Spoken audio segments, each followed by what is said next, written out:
ادھر لاکو خان اور چنگیز خان نے اپنے نمائندے اور لشکر بھیج دیے ہوئے تھے، اور مسلمانوں کی سلطنتیں تیرا اتار تھی، چھوٹے چھوٹے ٹکڑے تھے، الگ الگ چھوٹی چھوٹی ریاستیں تھیں، برائے نام کوئی سلطنت تھی، قبائل تھے، قبیلے تھے، ان کے حکمران تھے، ان کی اپنی چھوٹی چھوٹی فوجیں تھیں، کاروان سرا تھے، صوفیاء کی خانقاہیں تھیں، کوئی مسجدیں تھیں، جداگانہ ماحول تھا۔ اور جب کوئی سلطنت مؤثر نہ تھی تو اس روئے زمین پر لوگوں کے دلوں میں ایمان کی شمع صوفیاء کرام کے ذریعے روشن تھی۔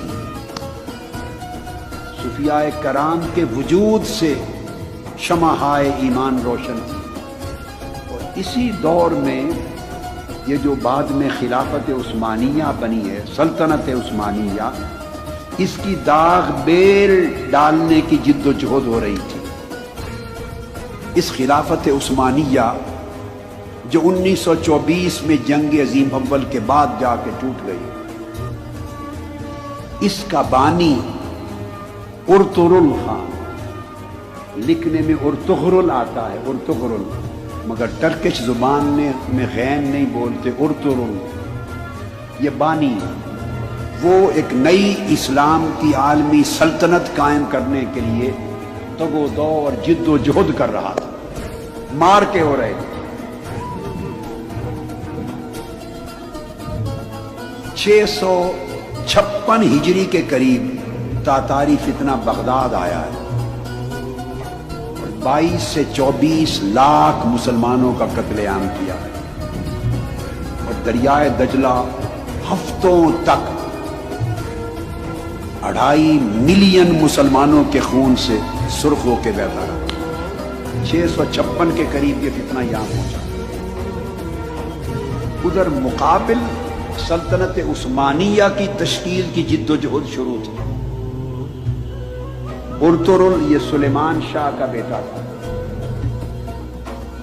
اور پونیا ہیڈ کوارٹر تھا سلجوقی سلطنت سلطان علاء الدین کا، اور یہ سلطان علاء الدین جب بادشاہ تھا تو ادھر مولانا روم آباد ہو چکے تھے، پونیا میں سیٹل ہو چکے تھے۔ یہ جو سلطان علاء الدین تھا سلجوقی، حلیمہ سلطان، اس کی بھتیجی حلیمہ سلطان، اس کی شادی ہوئی ارطغرل سے، جس کو اردو میں لکھتے ہوئے ارطغرل بولتے، ارطغرل سے ہوئی۔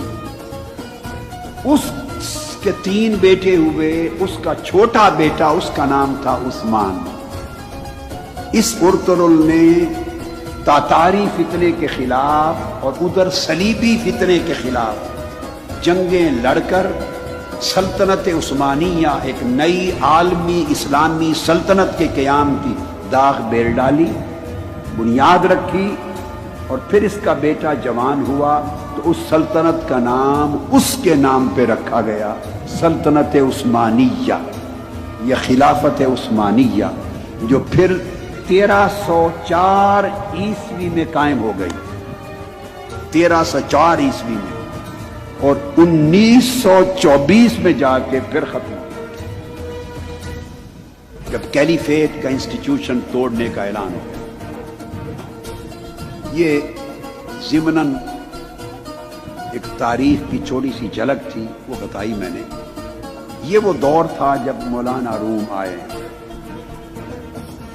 یہ ارطغرل جس کی میں نے بات کی، سلطنت عثمانیہ کا بانی، اس کی ڈیتھ ہوئی ہے 680 میں۔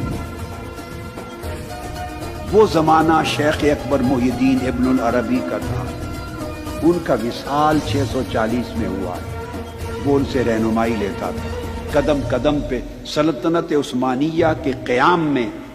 ٹرکش سورسز، تاریخی سورسز کے مطابق، ٹرکش سورسز کے مطابق ان کی لمحہ بلمحہ رہنمائی تھی شیخ اکبر محی الدین ابن العربی کی۔